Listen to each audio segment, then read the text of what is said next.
you clicked on this video, that means you just have finished or about to finish the new season of The White Lotus. And in all honesty, I should have worn black for this video because I am in deep pain and in deep grief. I already missed the season. This season was such a roller coaster and I loved every single minute of it. I already miss all of these beautiful landscapes and those ridiculously rich people who make morally questionable decisions. So I came up with a list of books that will replace this deep hole in my heart. A list of books that remind me of The White Lotus season 3, but also season 2 and season 1, because these two seasons are also quite fabulous. I'm going to recommend you 7 books that you will definitely enjoy if you loved the season 3 of The White Lotus, or if you loved The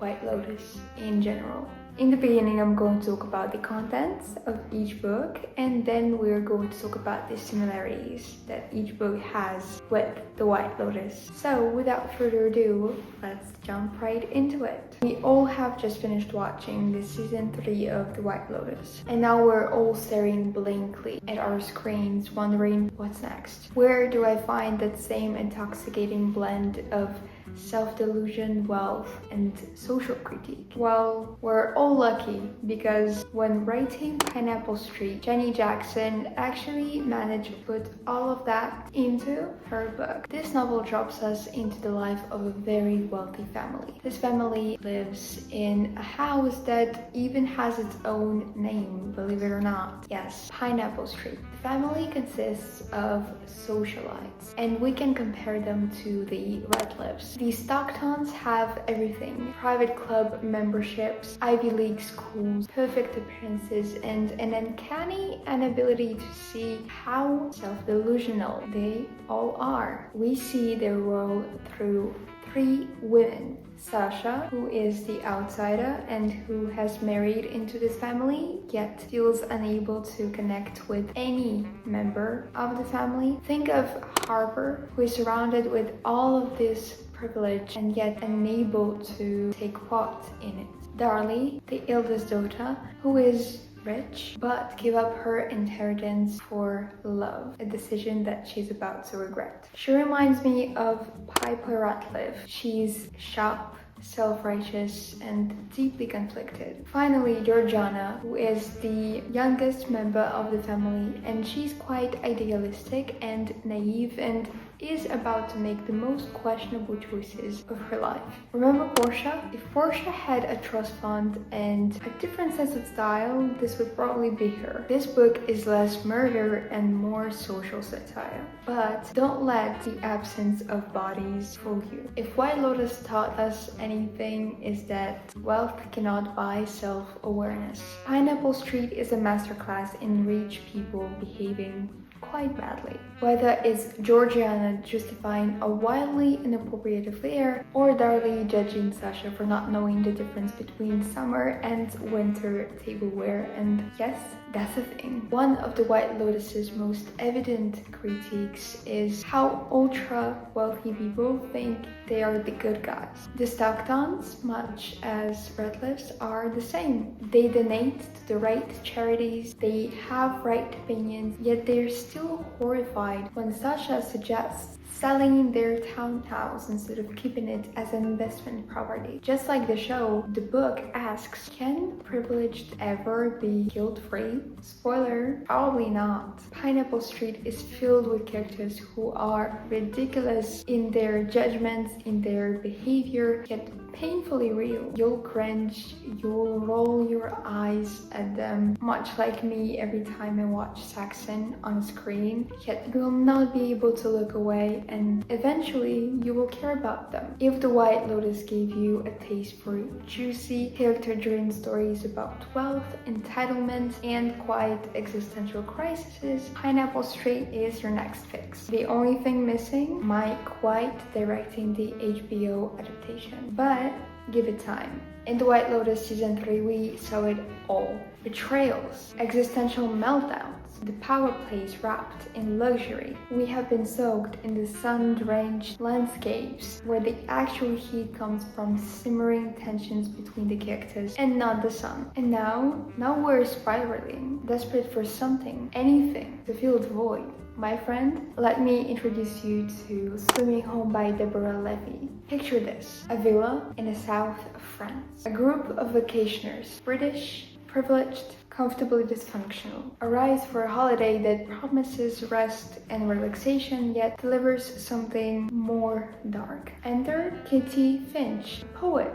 mysterious, beautiful, unstable, that somehow ends up being a part of that group. She wasn't invited, but no one asks her to leave, so she just stays there and enjoys the company of British rich people. And honestly, I was jealous of her. Vacationers watch Kitty. They are fascinated and unnerved. Much like The White Lotus, Swimming Home takes an idyllic setting and turns it into a pressure cooker. It's about class, desire, and power, and unspoken resentments that resurface when people are enclosed in one very narrow space. It's sharp, unsettling, and brimming with that kind of tension that makes you want to scream at the characters. Why are you letting this happen? Only to realize, of course, that them doing it is exactly what makes you want to watch. Just like in The White Lotus, the setting in the Swimming Home is quite deceptive. A villa in the south of France is supposed to be a paradise, yet it becomes a theater for unraveling marriages, trauma, and heartbreaking experiences. One of the lessons that I learned through White Lotus is that power and wealth cannot unfortunately bring you any kind of stability. There's always something happening. There's no balance to be found. Levy's novel throws us into the minds of people who seemingly have everything they could have ever wanted, except inner peace. And I think of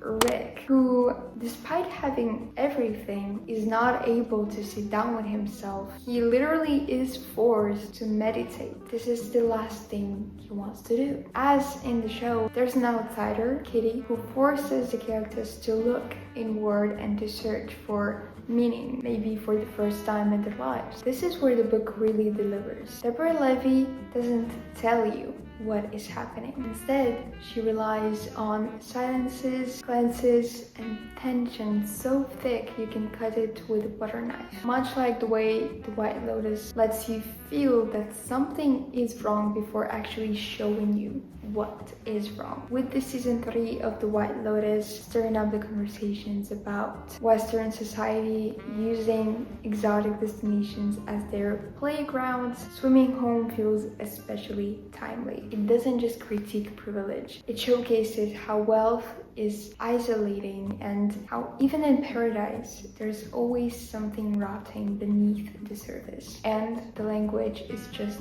beautiful, and I loved every single minute I spent with that book in my hand. But let's not forget about the murder aspect of The White Lotus. I'm a lover of a good detective book, and of course I am a fan of Agatha Christie, and so happens that Agatha Christie has a very similar novel to the season 3 of The White Lotus. It is not happening in Thailand, I regret to inform you, but we find ourselves in England following the infamous detective Hercule Poirot. Hercule Poirot is supposed to be enjoying a peaceful vacation at an exclusive resort. Instead, a murder interrupts his vacation. Arlena Marshall, a beautiful but quite controversial woman, is found strangled on a beach. Thus, Poirot, in his usual razor-sharp style, navigates a tangled web of lies, alibis, and weird dynamics between the characters. Just like The White Lotus, Evil Under the Sun by Agatha Christie doesn't focus only on the murder. Instead, it becomes a tale of power dynamics and how wealth can affect and twist human relationships. Christie's exclusive seaside resort becomes a character in of itself, much like the landscape of Thailand or of Hawaii. There's something irresistible about watching beautiful, wealthy people trapped in a place that is supposed to be a paradise. Evil under the sun delivers a classic White Lotus dynamic. Wealthy people, scandals, betrayals, and murder. Guests with money, secrets, and questionable morals. There's a brooding husband, a jealous wife, the charming playboy, and alibis that don't quite add up.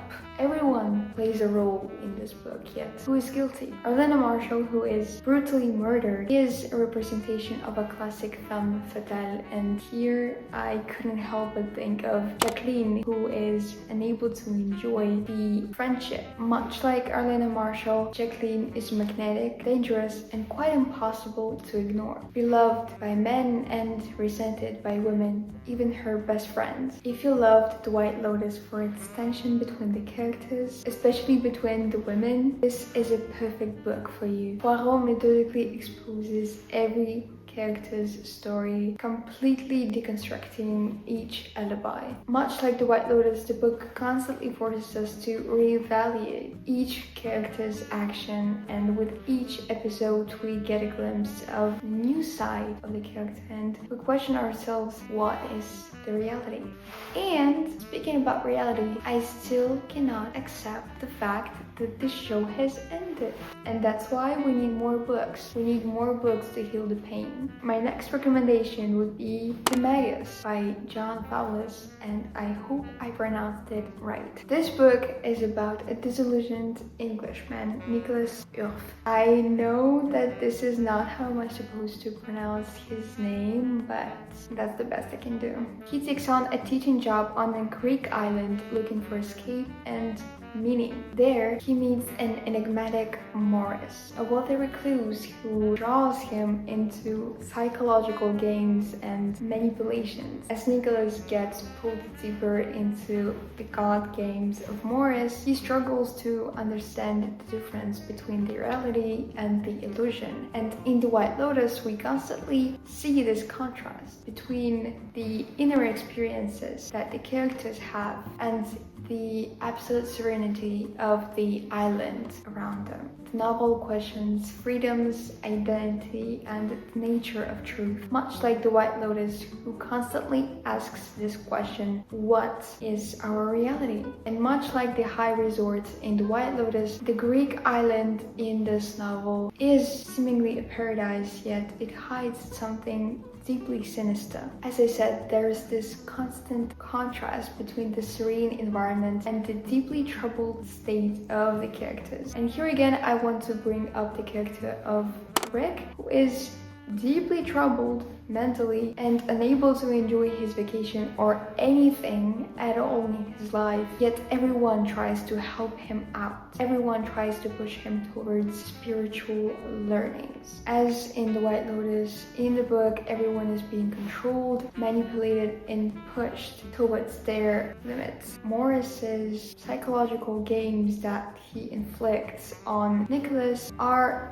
in perfect parallel with the power dynamics that we witness in The White Lotus. Nicholas is flawed, confused, and he questions his own morals, much like most of the characters in The White Lotus. Think of Rick. Again, both works explore the existential questions. Who are we? And what is our purpose? The third season of The White Lotus focuses especially on these spiritual practices that help us understand our purpose. And here in the book, we also see this truth and this meaning of our lives. As I said, the third season of The White Lotus focuses on these cultural appropriations and these very surface level engagement with local people and local traditions. Similarly, the Magus critiques Nicholas's approach towards the Greek culture and the way he objectifies people and the island itself. This novel remains a poignant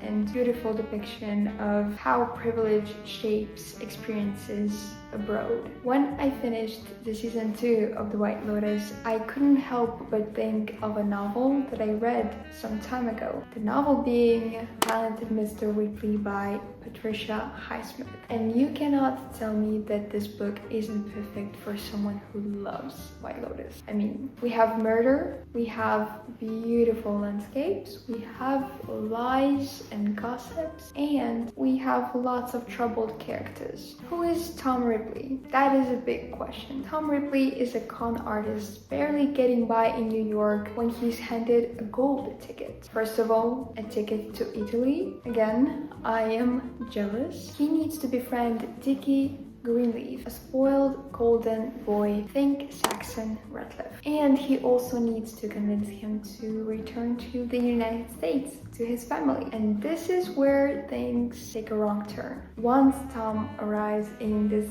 dazzling world of European luxury that he finds at Dickie's home, he becomes obsessed. He doesn't just want to be Dickie's friend anymore, he wants to become Dickie. And so he comes up with a plan. And if lying, scheming, and even murdering someone will bring him closer to that goal, well, Tom is more than willing to do all of the above. Highsmith's novel is a psychological thriller where the morality is fluid, much like in The White Lotus, and paradise is never as perfect as it seems. Just as The White Lotus exposes all of the cracks in privilege, Patricia Highsmith turns the beautiful Italian landscapes into the perfect setting for deceit and deception. And let me just say it, Tom Ripley would have thrived or imploded in The White Lotus season 3. Like Lucia and Mia in season 2, and I hope you remember them, Tom is desperate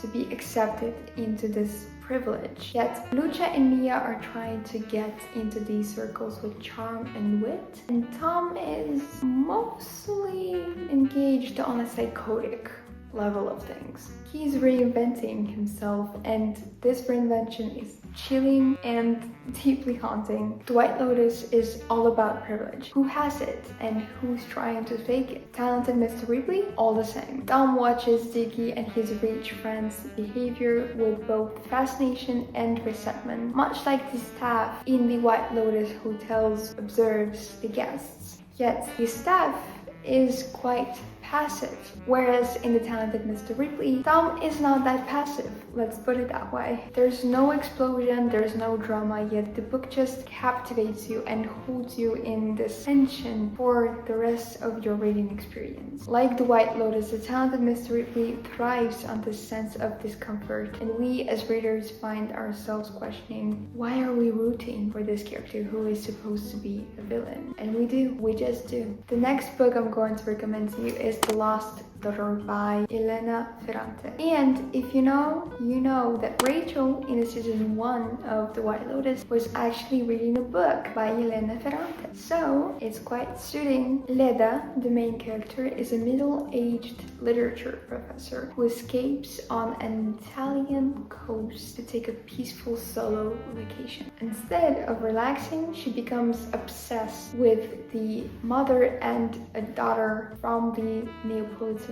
family. In the moment of impulse, she steals a little girl's doll. I mean, what a cruelty. And that action seems insignificant, yet it sets the novel off into this psychological storm. Leda is forced to confront the darkest parts of her past, including those of her motherhood. Ferrante peels back all of the layers of womanhood, exposing the raw and unsettling truths about what it's like to be a woman and to raise a woman too. The beautiful scenery isn't just a serene location, it's a trap. Instead of an escape, it amplifies every internal conflict that Leda experiences. Leda's discomfort perfectly mirrors the creeping unease that I personally resented when I was watching the trio of Jacqueline, Kate, and Laurie on screen. Something is off and we can't look away. Leda is not your typical mother figure, and that's a similarity that she shares with Victoria Ratcliffe. And that's exactly what makes her so fascinating. And like Jennifer Coolidge's Tanya that I miss so much. I miss her so much. Letta wrestles with guilt, selfishness, and a deep yearning for freedom. Her choices don't fit into tidy expectations of motherhood. And Elena Ferrante is making us sit with that discomfort. Letta's interactions with the mother and daughter from the Neapolitan family showcases the same power dynamics that we witness in The White Lotus. There's an unspoken tension between her way of existence, which is academic and privileged, and their visceral, emotionally charged world. This quiet clash of class, status, and privilege creates another level and another layer of unease, and I think that's what all of us feel when watching The White Lotus. This creeping unease, yet exactly this fascination is what brings me back to the show every year. The White Lotus season 3 has me in a chokehold. In Elena Ferrante's book, there's no dramatic explosion, just slow and steady peeling away of Letta's psyche. We are left staring at something raw, uncomfortable, and real, much like Lachlan is exposed to Saxon's nudity. I'm sorry, that was a bad take. Now, if you loved The White Lotus, you are probably looking for a book that would be brilliant at dissecting human nature, questioning morality, and leaving you with more questions than answers. Then I have a perfect read just for you. Let me introduce you to This Other Eden by Paul Harding. Set on Apple Island, an isolated community off the coast of Maine, This Other Eden follows a group of descendants of formerly enslaved people, of Irish immigrants and indigenous family who have built a life for themselves and who exist in their own self-sufficient world. However, when the outsiders come and decide that this utopia doesn't correspond to their idea of progress, the islanders find themselves under the threat of complete erasure and removal from the island. Harding weaves a deeply moving and poetic story of survival, belonging, and the search for identity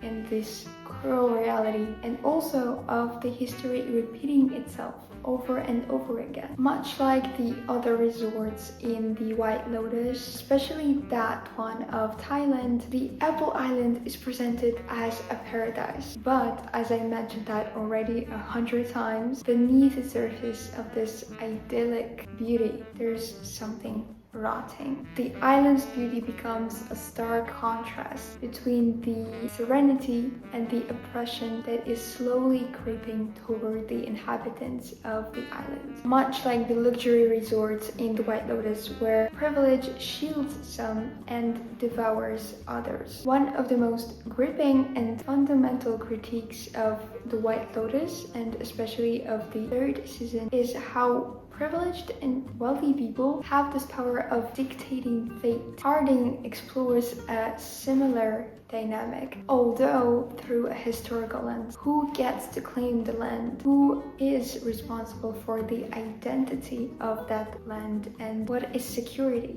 It also echoes the struggles of Belinda, the spa manager that we encounter in the first season, and in the third season we witness the same dynamic. Belinda's dreams of financial and social independence are being crushed on the whim of wealthy and privileged, and she's being manipulated over and over again. The islanders, as the guests and the staff, are morally ambiguous, yet there's no clear villain. There are only systems, choices, and consequences of those choices. Season 3 of The White Lotus has reunited the conversation about the power imbalance, cultural appropriation, and the ethics of tourism. Its exploration of displacement and erasure perfectly mirrors the real-world debates about the gentrification that takes place right this moment. In a way, This Other Eden by Paul Harding feels like a necessary read right now. On that note, these were all of my recommendations of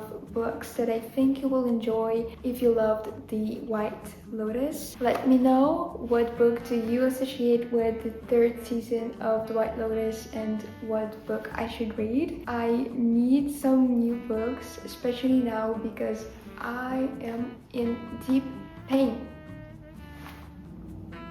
The third season of The White Lotus, the best one yet, the best one. Argue with the Wall. I am not having that conversation. It was fabulous. I am going to rewatch it tonight. Anyway, I hope you enjoyed this video and I hope you found a book that sparked an interest in you. I also hope that it inspired you to read more and to find and explore new books. If you enjoyed this video, please consider giving it a like. I would really appreciate that. And maybe subscribe. We have a fun time here. Let me know what was your favorite character this season. My personal favorite was Chelsea. Don't ask why. As always, thank you for being here. I hope you're having a wonderful day. I wish you all the best and bye!